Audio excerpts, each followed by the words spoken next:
Today, I'm going to teach you how to compact and repair a database in Microsoft Access.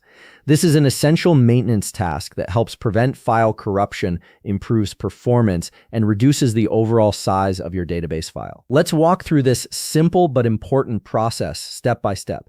First, you'll need to start by opening your Microsoft Access application. Once it launches, go ahead and load the database that you want to work with. This could be any Access database file you've been working on, whether it's for inventory management, customer records, or any other data tracking purpose.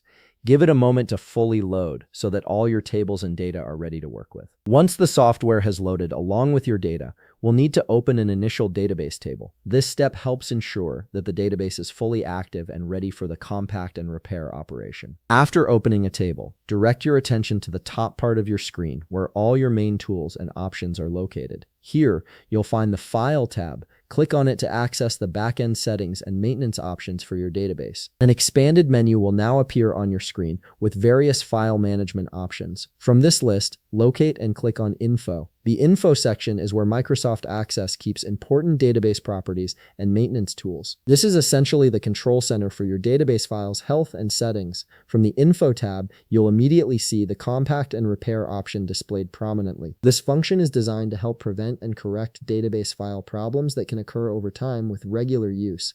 Databases tend to accumulate fragmented data and unused space as you add, delete, and modify records, which can slow down performance and increase file size unnecessarily. If you're experiencing sluggish performance, error messages, or simply want to perform routine maintenance, this tool is exactly what you need.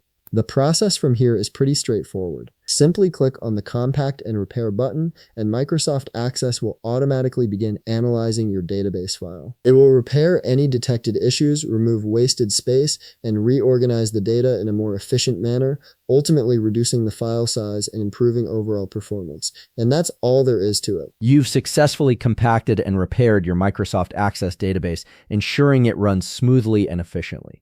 If you found this video helpful, please leave a like, subscribe, and see you in the next video.